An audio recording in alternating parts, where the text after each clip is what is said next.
Saya mau jadikan Malino itu sebagai destinasi pariwisata nasional ya. Ya, impian saya dari dulu itu. Malino memiliki fasilitas seperti Bogor. Bogor. Iya, kenapa kita fokus di pariwisata? Salah satunya fokus di pariwisata. Karena memang Goa ini kan daerah hinterland. Penyangga. Penyangga daripada ibu kota Sulawesi Selatan, Makassar. Sehingga banyak sekali penduduk Kabupaten Goa yang tinggal di Goa, tapi kerjanya di Makassar. Saya nggak tahu sekarang ya, karena saya nggak terlalu ngikutin. Tapi dulu itu Sulawesi Selatan itu mensubsidi kurang lebih 20 provinsi. 20 provinsi? Iya.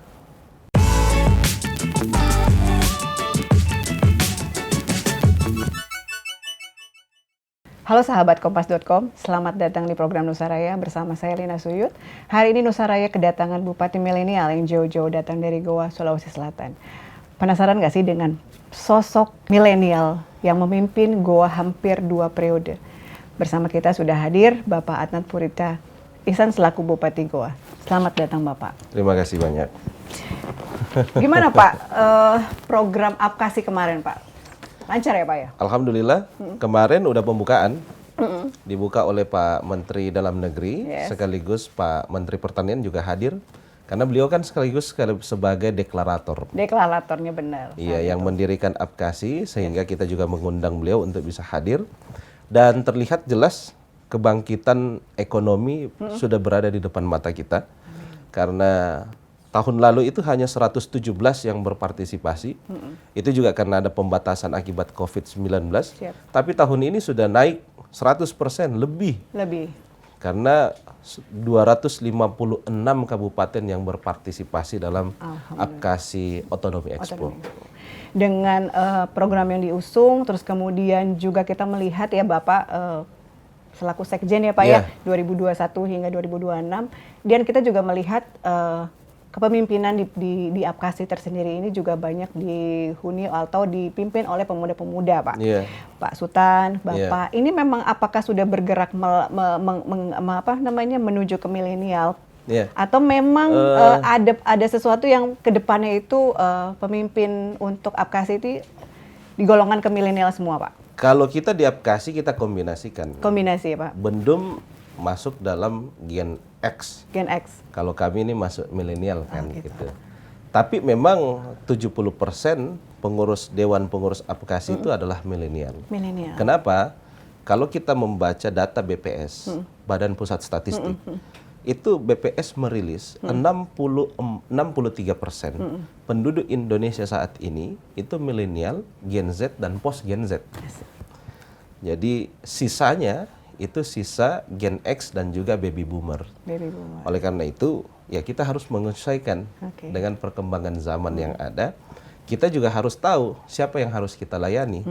Yang kita mau layani ini kan 63% adalah milenial. Maka kepengurusan Apkasi juga menyesuaikan. Asik. Dengan perkembangan zaman yang ada. Tapi kira-kira berdampak nggak sih Pak? Memang mungkin ada evaluasi kah dengan adanya teman-teman atau pengurus milenial ini membawa sesuatu yang baru buat Apkasi atau seperti apa Pak? Oh bagus. Iya. Karena mereka memiliki ide-ide yang lebih bagus, lebih baru, dan juga mengikuti perkembangan zamannya yang ada. Karena begini, kadang-kadang menjadi kendala kalau misalnya yang melayani itu masuk dalam generasi X, sementara yang dilayani adalah Gen Z. Gitu. Ya contoh dengan munculnya Citayam Fashion Week dan lain-lain. Itu kan sebenarnya sudah mengarah pada Gen Z dan post Gen Z. Yang ada di sana semua adalah Gen Z. Nah, kalau kita membandingkan antara generasi X dengan generasi Z dan post Gen Z, ini gapnya terlalu jauh.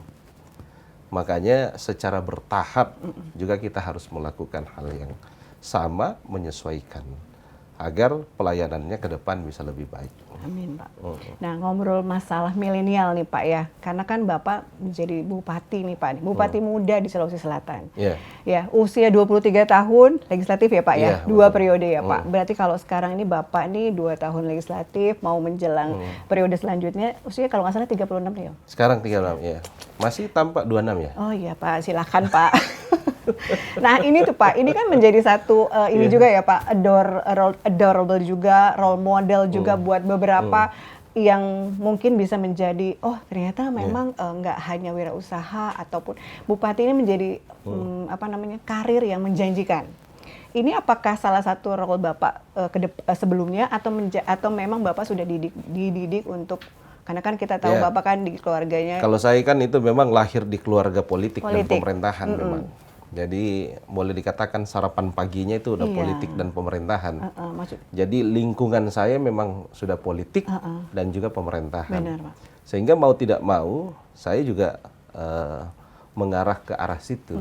Karena memang lingkungan saya berada di politik dan juga pemerintahan. Sehingga mau tidak mau ya yang kita bahas setiap harinya itu adalah politik dan pemerintahan. Sehingga memunculkan passion saya juga berada di situ. Nah, kalau kita berbicara waktu dulu saya usia 29 tahun jadi bupati, sekarang hasil pilkada 2020 kemarin, usia di bawah 30 tahun itu justru banyak sekali sekarang. Ada beberapa Pak, kemarin juga sempat banyak ya. Banyak. Mulai dari usia 26 tahun, benar. 27 tahun. Nah, kalau saya ini udah masuk senior-senior dikit sekarang. Ya. Karena di bawah 30 tahun udah lebih banyak. Udah lebih banyak. Ini juga sebenarnya menuju pada Indonesia Emas 2045. Iya, benar. Kalau kita mengenal Indonesia Emas 2045 itu, salah satu indikatornya adalah bonus demografi. Di mana usia produktif lebih banyak dibandingkan usia non-produktif.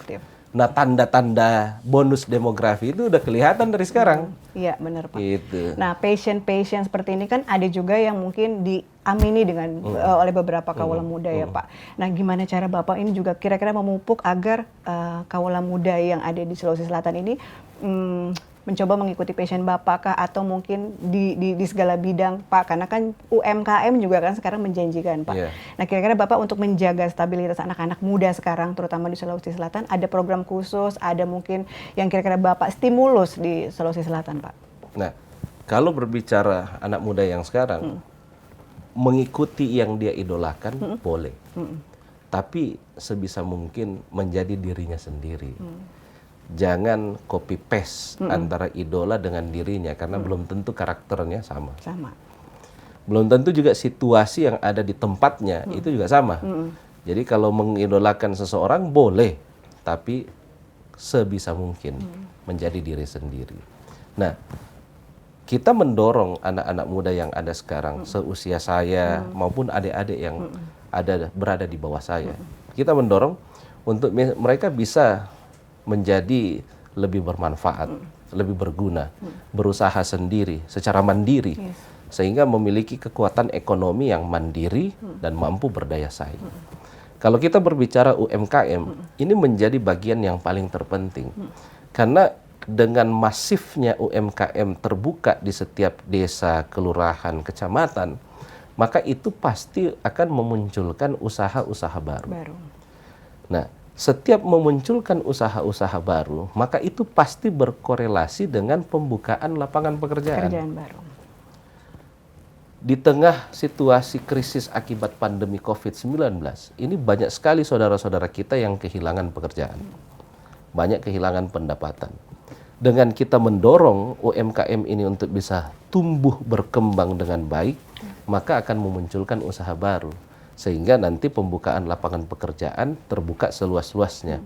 Maka dia juga berkontribusi menurunkan angka pengangguran dan menurunkan angka kemiskinan. Sehingga salah satu program yang kita lakukan di Kabupaten Goa, dari 5 program prioritas adalah pemberdayaan UMKM. Makanya kita buatkan klinik UMKM. Ada kita buatkan klinik UMKM yang dimana nantinya UMKM yang memiliki potensi untuk berhasil, itu akan mendapatkan pendampingan dari pemerintah, mendapatkan fasilitas modal usaha, dan juga yang paling terpenting adalah pemasarannya. Ya, distribusinya. Ya. Seperti apa Pak? Bentuk kira-kira udah kebayang pendistribusinya seperti apa kerjasama dengan pusat atau ada beberapa mungkin yang langsung ke daerah keluar? Kalau kita lihat sekarang, hampir semua BUMN BUMN maupun pemerintah, itu ujung-ujungnya adalah pemberdayaan UMKM. Semua BUMN kita maupun perbankan di dalamnya, itu pasti ada program pemberdayaan UMKM. Iya, pasti ada tuh. Pasti ada. Nah, sekarang kita lagi mengkomunikasikan kepada semuanya ini BUMN, mari kita sama-sama. Jadi kemarin saya ngobrol dengan staf khusus, salah satu staf khusus Menteri BUMN, untuk kita mengkolaborasikan bahwa BUMN menanggung yang mananya nih. Ya, bagian part apa nih Ya, untuk pelatihannya kah, pemasarannya, dan lain-lain, yang mana yang ditanggung. Nah, bantuan peralatannya, bisalah Pemda yang berikan. Jadi kalau semuanya harus ditanggung oleh Pemda, ini kan modalnya juga besar. berat, besar. Anggaran yang dibutuhkan besar. Tapi kalau kita kolaborasi, siapa yang menanggung pemasarannya, siapa yang menanggung pelatihannya, supaya mulai dari packagingnya, kemudian produknya sesuai dengan standar nasional yang diinginkan memang oleh pasar. Benar, Pak. Lalu kemudian dia butuh peralatannya, itu menjadi tanggung jawab Pemda. Jadi kita bagi tugas supaya betul-betul UMKM kita yang memiliki potensi untuk sukses, itu bisa betul-betul kita dorong. Sudahlah, nggak usah muluk-muluk bahwa kita target 200 UMKM setiap tahunnya. Kalau saya 10 aja. Tapi fokus ya, Pak, Tapi ya. fokus dan betul-betul sukses terlihat. Kalau di Goa, Pak, sebenarnya UMKM unggulannya apa ya, Pak? Kalau kita banyak. Banyak ya, Pak, ya? Banyak. Ada bumbu masakan, Oh, rempah juga. ada kopi. Kopi. Kan Goa terkenal dengan kopi topidinya, kopi luwaknya. Oh, gitu, Pak. Makanan-makanannya juga banyak. Dan lagi juga keindahan alamnya ya, Pak, ya. Nah, kalau itu Jadi bisa destinasi pariwisata itu. bisa apa namanya dikawinkan, Pak. Nah, kita kalau ngebahas wisata juga kan nggak ada habisnya nih, Pak, Iya. ya. Nah, sebagai salah satu daerah yang banyak mengunggulkan daerah keindahan di sana, kira-kira nih, Pak, ketika pandemi sampai dengan sekarang udah mulai menuju endemi, program ataupun kira kiat-kiat Bapak untuk menaikkan wisatawan agar bisa langsung ataupun direct ke Goa itu seperti Iya. apa, Pak? Sebenarnya kalau kita mau berbicara kebangkitan ekonomi, sektor pariwisata paling menjanjikan. Benar. Gitu. Jadi sekarang kita mau membuat sektor pariwisata menjadi primadona, khususnya untuk kebangkitan ekonomi. Ekonomi. Kalau kita berbicara di Kabupaten Goa, kenapa kita fokus di pariwisata? Salah satunya fokus di pariwisata. Karena memang Goa ini kan daerah hinterland, penyangga. Penyangga daripada ibu kota Sulawesi Selatan, Makassar. Sehingga banyak sekali penduduk Kabupaten Goa yang tinggal di Goa, tapi kerjanya di Makassar. Oh, oke. Jadi pulang pergi gitu ya, Pak? Iya, pulang pergi. Karena kan jaraknya Jarak cukup dekat dekat aja. ya. 15-20 menit aja udah nyampe. Jadi 45% ini penduduk Goa tinggal di Goa tapi kerjanya di Makassar. Apa kekurangan daripada kegiatan ini? Kami cukup sulit menaikkan pendapatan per kapita masyarakat Kabupaten Goa. Yes. Karena rumus pendapatan per kapita itu, PDRB, pendapatan regional domestik bruto, itu dibagi jumlah penduduk sama dengan pendapatan per kapita. Belum masuk ya? Nah, jumlah penduduknya besar, tapi kontribusi PDRB-nya kecil. Kenapa? Karena aktivitasnya di Makassar. Belanjanya Makassar, makannya di transportnya di Makassar, kerjanya di Makassar. Jadi pembaginya besar, kontribusinya kecil. Oleh karena itu, kenapa kita fokus pariwisata? Karena kita tidak akan mungkin mengganggu Makassar mulai dari hari Senin sampai dengan Jumat. Karena pusat kegiatan berada di situ. Tapi kita harus ciptakan satu hari, Sabtu atau Minggu, untuk menarik orang. Baik dari Makassar maupun Sulawesi Selatan. Untuk datang ke Goa, membelanjakan uangnya di Goa. Iya. Oleh karena itu caranya satu-satunya dengan pariwisata. Sabtu dengan Minggu kita tarik untuk bisa datang ke Goa. Makanya kita benahi destinasi pariwisatanya Malino, kita benahi Balat Lompoa, Iya, air terjunnya. Iya, kita revitalisasi, kemudian kita buka wisata baru di Bisoloro dan lain-lain. Itu tiada lain untuk bisa menarik. Gitu, menarik wisatawan untuk bisa datang ke Kabupaten Goa pada hari Sabtu dan juga pada hari Minggu itu. Nah, targetnya Pak dalam waktu dekat kah, atau mungkin ada satu acara ataupun di luar dari memang revitalisasi beberapa wisata itu mulai dibenahi, ada program khusus kah atau seperti apa Pak? Misalnya hiburan malam kah, atau apakah yang menarik crowd-nya banyak? Karena kan sekarang di sana tuh udah mulai banyak ini ya Pak, apa namanya, hiburan-hiburan malam atau pesta-pesta musik-musik gitu Pak.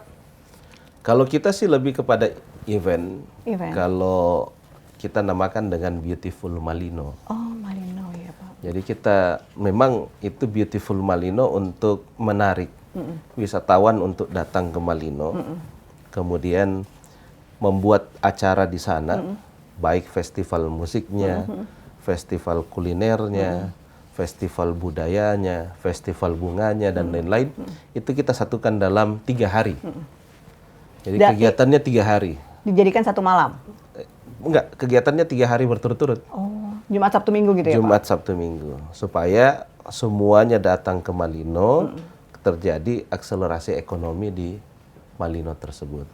Sehingga kegiatan-kegiatan itulah yang kita fokuskan untuk bisa dilaksanakan. Memang tahun ini belum kita laksanakan karena ya situasi pandemi juga belum ada pengumuman resmi bahwa kita menjadi endemi ya. Masih pandemi, sehingga kita berharap tahun depan sudah menjadi endemi, baru kita laksanakan lagi di Kabupaten Goa. Berarti terakhir itu sebelum pandemi ya Pak? 2019 terakhir. Bicara atau ngebahas tentang wisata kan nggak ada habisnya ya Pak. Dari mulai alam sampai wisata sejarah ya Pak di Goa.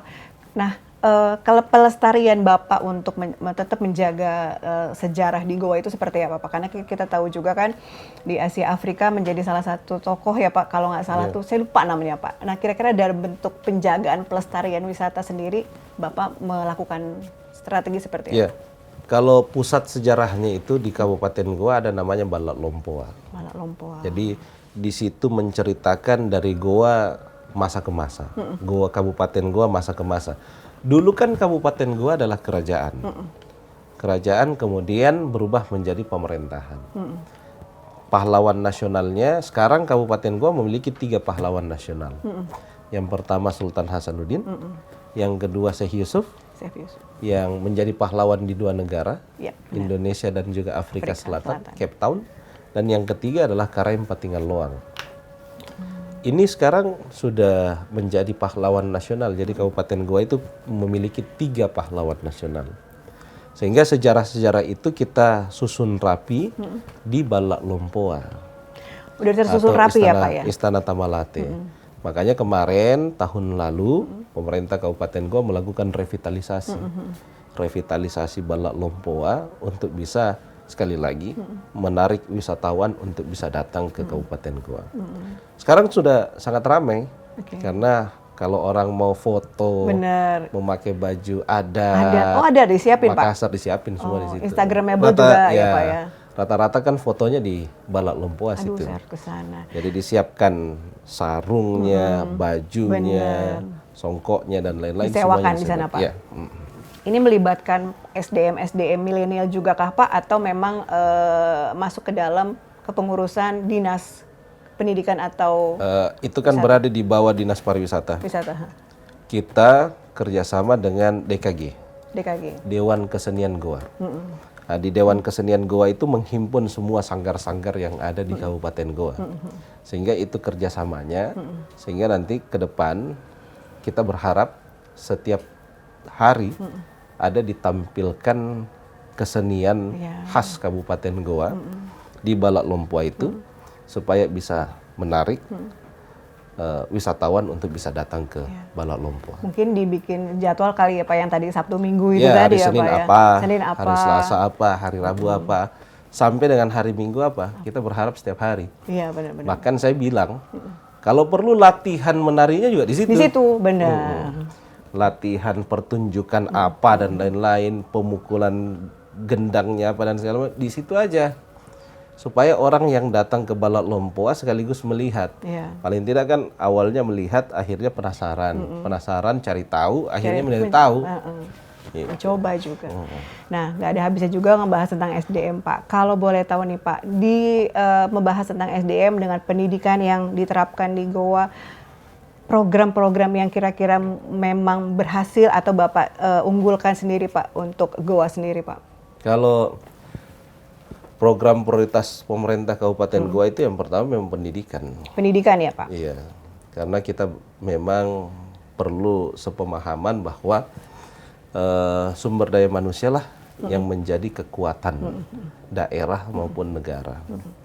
Saya selalu katakan bahwa kekuatan suatu daerah, kekuatan suatu bangsa dan negara itu bukan ditentukan karena sumber daya alamnya, tapi karena manusianya. Manusianya. Jadi kalau kita membangun sumber daya manusianya yang kuat, maka insya Allah dengan kualitas yang baik, maka daerah itu pasti akan maju.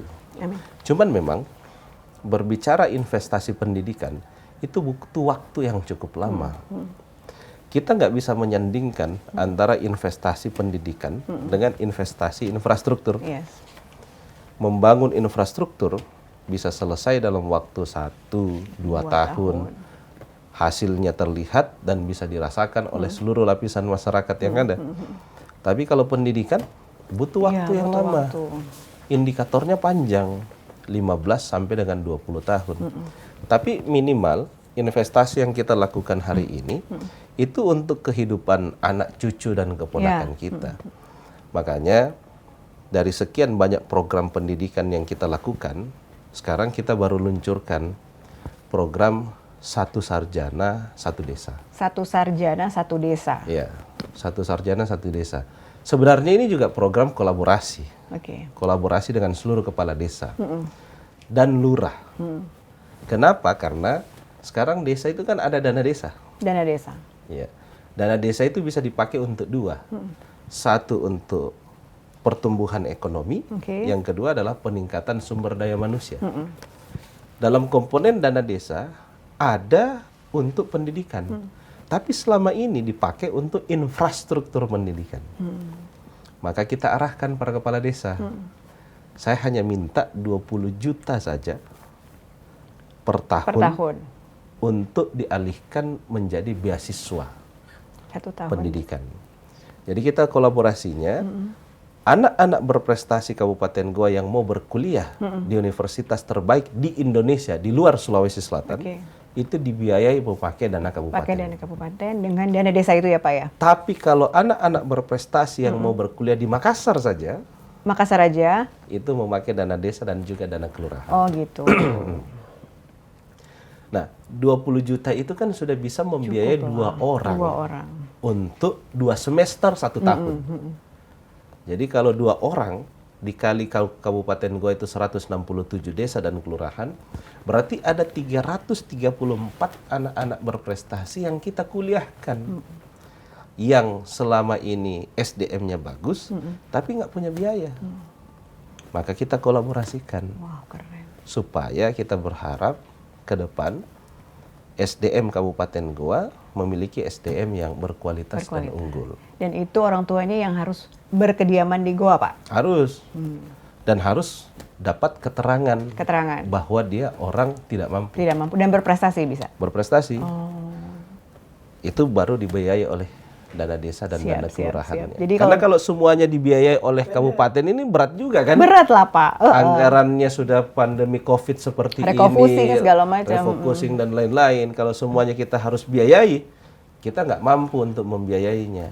Nah, kenapa enggak kita lakukan kolaborasi dengan para lurah dan kepala desa, pakai dana desanya, pakai dana kelurahannya untuk mengirim anak-anak berprestasi yang ada di desa dan kelurahannya untuk kuliah di luar Sulawesi.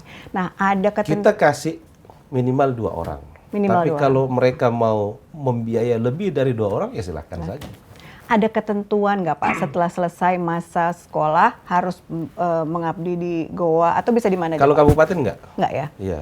Tapi kalau misalnya yang dia kuliah di Makassar, wajib kembali ke kampungnya masing-masing. Tapi kalau kami nggak. Kita hanya biayai saja.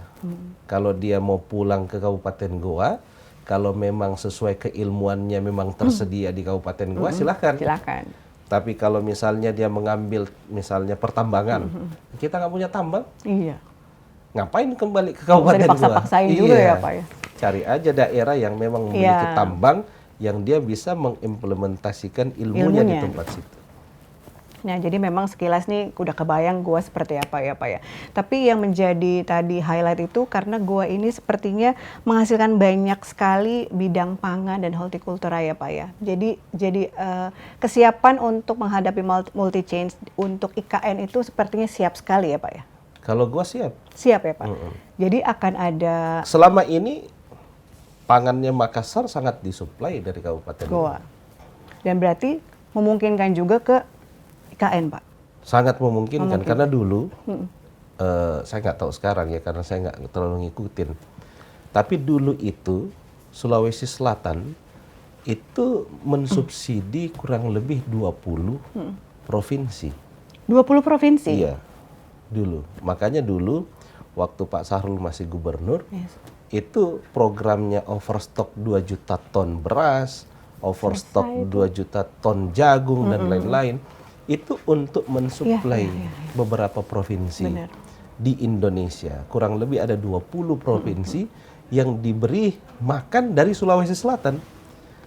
Jadi kalau misalnya IKN resmi dan juga sudah terbangun di Penajam Pasir Utara, maka posisi strategis Sulawesi Selatan sangat menguntungkan. Salah satu yang kita bisa suplai adalah pangannya. Karena memang pertanian yang ada di Sulawesi Selatan yang menjadi primadonanya. Maka kita bisa berkontribusi untuk mensubsidi IKN itu dari pangannya. Nah, kalau berbicara Kabupaten Goa, kita siap. Hortinya dan lain-lain, kita siap untuk menaikkan produksinya, kemudian memberikan kontribusi kepada IKN. Itu juga salah satu tanda bahwa pemerintah Kabupaten Goa berkontribusi dan mendukung Ibu Kota Negara Baru. Dan ternyata juga tentang SDM tadi tuh kesiapan untuk para calon sarjana juga udah dipersiapkan. Iya, untuk ke IKN. IKN juga. Ya. Bapak jadi udah. Jadi kalau 334 orang ini lulus dengan SDM yang baik, 334 ini siap untuk diberdayakan di IKN. Cakep Pak. Nah, Bapak ini kan kayaknya kan udah ini banget ya, udah mempersiapkan semuanya. Tapi kira-kira ada nggak sih Pak impian untuk beberapa tahun ke depan ya Pak? Kita kan mesti dinamis juga Pak. Bapak bermimpi tuh Goa tuh akan menjadi apa ke depannya Pak? Mimpi saya, Kabupaten Goa memiliki SDM yang baik, karena itu tadi bonus demografi.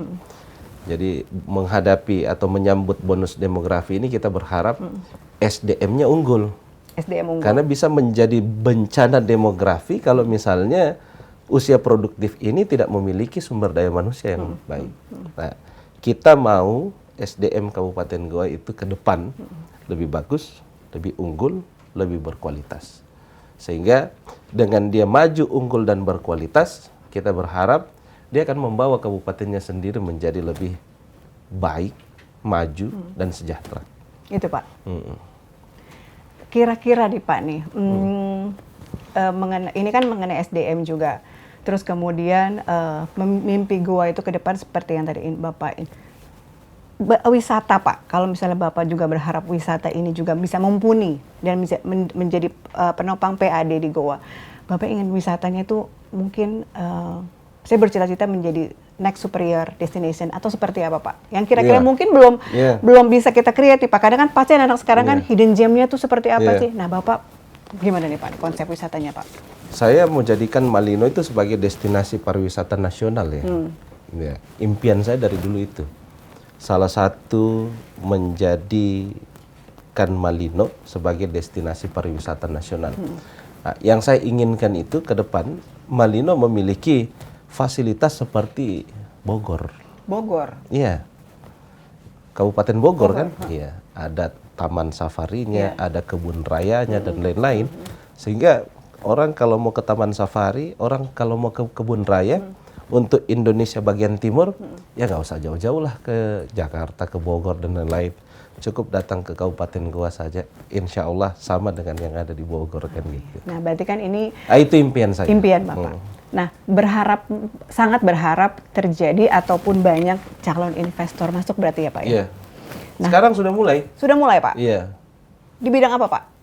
khususnya pembangunan resort-resort yang ada di Malino. Pusdiklat pun sekarang sudah mulai dibangun di Malino. Tahun depan ada 2 lagi pusdiklat yang masuk di Malino. Kalau resort-resort sudah ada 3 investasi besar yang masuk di Malino yang saya sudah tanda tangan izinnya. Oke. Gitu. Jadi juga membuka banyak peluang bagi calon investor dan diberikan kemudahan-kemudahan juga ya pasti. Pak ya? Kalau ada investor yang masuk untuk destinasi pariwisata, menunjang destinasi pariwisata Malino, kita kasih karpet merah. Amin. Siap. Karpet merah dengan tangan terbuka, tapi disesuaikan dengan aturan yang berlaku. Aturan yang berlaku. Oke, siap. Pak, di luar dari pembicaraan kita, adakah lagi Pak yang kira-kira mau Bapak sampaikan Pak untuk calon wisatawan, calon investor, siap kapan aja Bapak terima Pak mungkin? Iya, saya besok pulang ini, hari Sabtu meresmikan lagi salah satu destinasi pariwisata. Apa Pak? Namanya The Danau. The Danau. The Danau Villa and Resort. Oke. Menggandeng salah satu makanan bebek yang terkenal di Bali. Bebek tapi sawah. Berarti saya harus mampir ke sana. Oh gitu Pak? Iya. Menggandeng itu dan akan buka pada hari Sabtu. Siap. Jadi saya berharap memang Goa itu bisa dijadikan destinasi pariwisata. Itu tadi yang saya pernah tadi jelaskan, bahwa kita tidak bisa mengganggu Makassar ini mulai dari hari Senin sampai dengan hari Jumat. Karena pusat ekonomi, pusat bisnis, pusat pemerintahan berada di Makassar. Tapi mari kita ciptakan satu hari, Sabtu atau Minggu, untuk bisa datang ke Kabupaten Goa. Salah satunya dengan pariwisata. Oleh karena itu saya mengajak semuanya, investor yang bergerak di bidang pariwisata, untuk bisa menginvestasikan modalnya di Kabupaten Goa.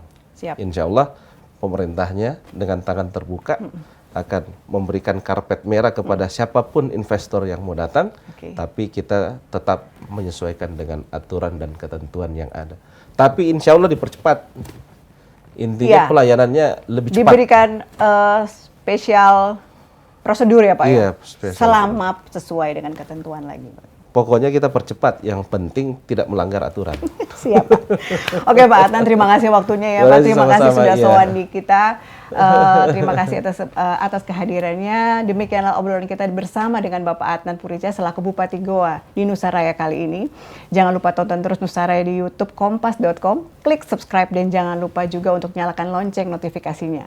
Saya Lina Suyut pamit undur diri. Salam Nusa Raya. Semangat Bhinneka Indonesia Raya. Sampai jumpa. Makasih ya Pak. Terima kasih.